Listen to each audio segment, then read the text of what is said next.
So that Ducati Monster 20th anniversary was something else. And speaking of Ducatis, we have Factory MotoGP Racer 2006 World Champ right here in Greg's garage, all the way from Italy. What's going on, Nicky? How are you? Hey, Greg, doing well. How about yourself? How you holding up over there? Yeah, good. Real excited. Mazda Raceway Laguna Seca is coming up in a couple weeks, and we're really pumped about that, huh?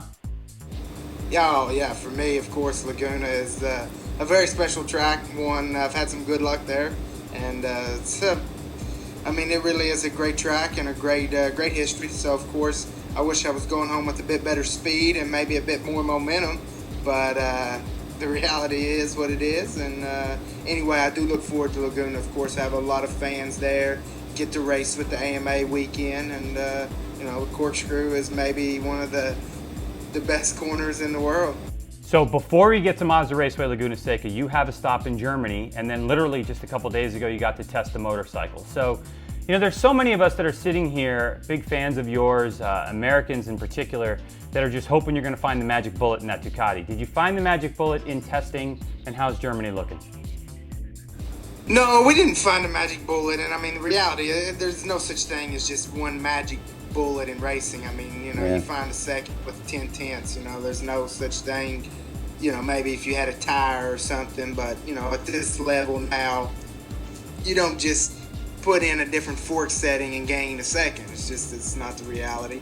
But we had a decent test. I was going pretty quick compared to the other Ducatis, but if we're compared to last year's pace, wasn't that quick, but we did find a couple of little things, and particularly with wheelie control and some stuff with the electronics, what should be really helpful at Sachsenring, which is next, and Laguna. Those are two very short tracks with short gearing that have a lot of wheelies, so that was one positive. A couple little things. I guess Dovey did test a new frame that he liked that they only had one of, so I didn't get to try that, but nonetheless, I hope that's a bit of a direction. So it's as frustrating as it is for my fans there in America, believe me, it's just as frustrating for us to not be making the progress that we had hoped. So it's the team is certainly working hard. They had, I think 6 riders there testing and 10 or 12 bikes, they said. So wow. It's not been a lack of effort, but still we need to do better. Well, and if you look at the timing sheets, the way the press releases are coming out, we can see the amount of laps that you're doing. We know you're putting the work in, so there's no question there. So let me ask you this question. Recently, your teammate from the last 2 seasons won a race. What's your reaction to Valentino Rossi's victory? Well, for everybody involved in racing, it's better when Rossi's at the front. It's better for the show. It's better for all of us at the end of the day. And in one point, it made me happy. Rossi deserved to still win. He took a lot of flack. When the results don't come, the first thing everybody says, you're not trying, he's not putting out the effort. And, it was, a lot of people said that the last 2 years at Ducati, but I seen firsthand that guy really show up every week motivated, and didn't think that was fair, the criticism he took. He tried till the very end on the Ducati, which was clear with the amount of crashes he had. Mm-hmm. And as a fellow competitor, I don't believe he deserved that. And on the other hand, in some ways, it's good for me. As frustrating as it is to see him win, it also gives me a little bit of hope. Last year in Assen, I was faster than him all weekend on the same bike in the race. I out-qualified him in the race. In the end, he did pit for a tire, but I passed him in the race and was able to put a little time into him. So, of course, last year I was very competitive with him.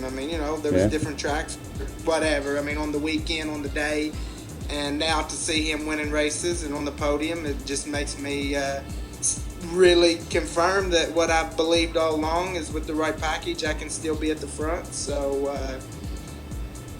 it's not me just blowing smoke. If you just look at the results, me and Dovey, he'd been on the podium the last 2 years at Assen. So It's one thing him saying it, and I got to back it up. But it does. It is great to see. It is good to see for me to give me a bit of hope.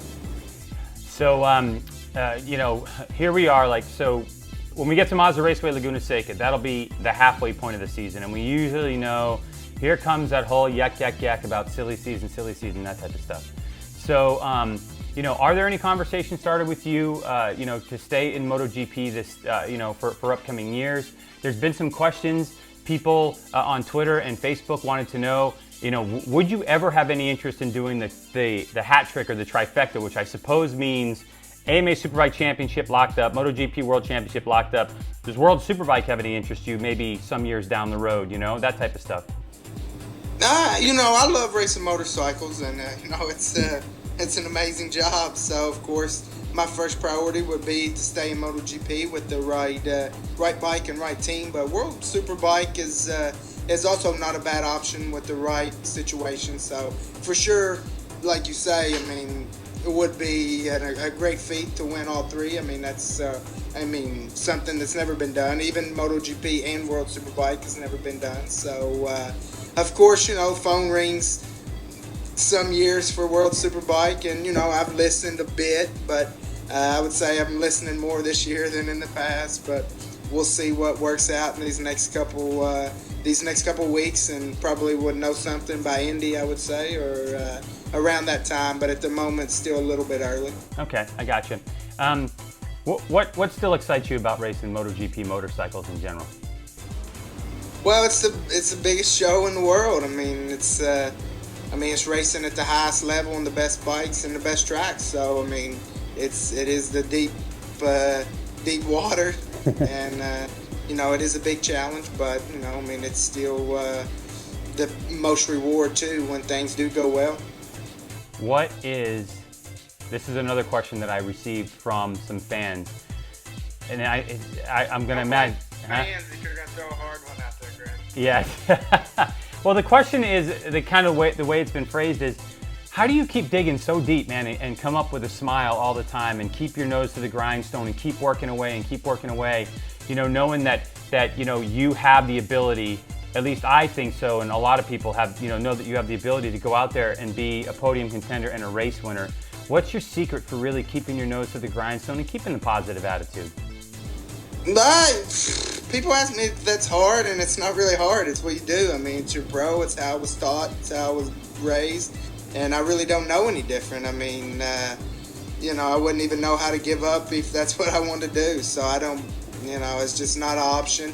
Of course, there's, it's frustrating when you put a lot in and you don't get back what you think you deserve, but I'm not the only person who probably feels like that. I'm sure a lot of people in life, it's how it goes. But I believe, just stay prepared, stay ready, and when things do break, try to be ready to take advantage of it.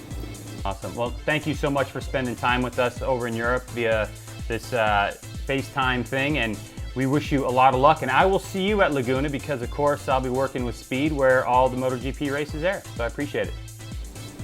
Yep, absolutely. See you there and see a lot of the American fans there. Of course, I know I have a lot of support coming from over there, and hopefully soon we get a result that we can smile about. All right, cool. Thanks, Nicky. Good luck. All righty, ciao.